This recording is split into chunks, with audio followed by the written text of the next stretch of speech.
What hidden decision made the Great Pyramid's perfect alignment the key to ancient power, and how it still shapes today? In 1900 BCE, satellite imagery revealed the ghostly outlines of Harappa and Mohenjo Daro, once bustling hubs of over 40,000 inhabitants each. Why did these thriving cities vanish almost overnight? Archaeologists traced the last occupation layers to a sudden drop in wheat yields, suggesting a rapid environmental shock. But the true trigger lay hidden in the skies, a climatic upheaval that would rewrite the fate of an entire civilization by the end of the second millennium BCE. The riverbanks had receded, leaving the streets to dry. Scientists pinpointed the climate shock to a faraway eruption that blanketed the globe in ash.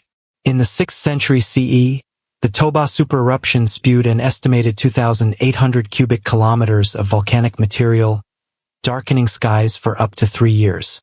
Therefore, monsoon rains over the Indian subcontinent weakened by 30%, crippling irrigation canals that fed the Harappan fields. The resulting drought forced farmers to abandon their floodplain settlements, setting off a cascade of social disruption across the region. By 1850 BCE, grain stores had dwindled to less than 20% of their former capacity, accelerating the exodus. The Harappan collapse reverberated beyond the subcontinent, striking the Bronze Age economies of the eastern Mediterranean. Minoan Crete, which had imported up to 5,000 tons of copper-tin alloy annually from Anatolia, found its supply lines severed when Mycenaean warlords seized the sea lanes. Therefore, bronze tools and weapons grew scarce, forcing artisans to revert to stone implements and diminishing the prestige of city-states that once flaunted gilded armor.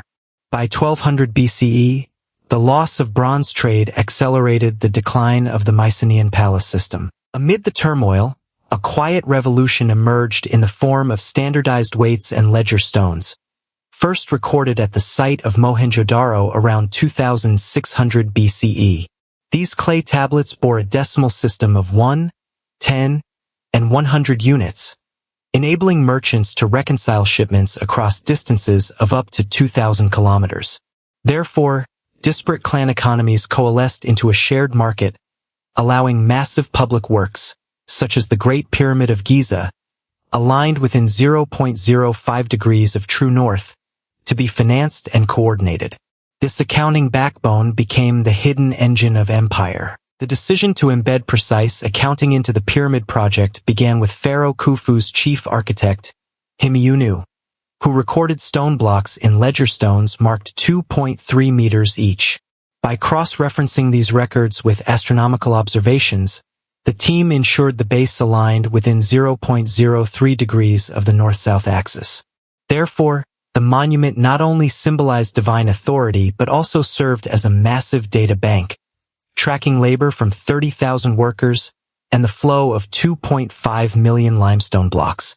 This hidden precision reshaped how power was measured. In the Fertile Crescent of Mesopotamia, the same accounting principles appeared on clay tablets from Uruk dated to 3200 BCE, listing barley rations for 12,000 irrigated acres along the Euphrates.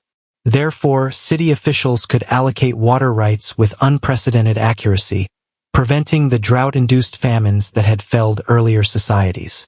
By 2100 BCE, the city of Lagash recorded a surplus of 15,000 bushels, enabling the construction of the ziggurat of Ur, a temple that stood as a testament to the power of quantified resource management. The legacy of universal accounting survived into the Roman Empire, where the tabulae of the 1st century CE detailed grain distributions to over 250,000 citizens of Alexandria.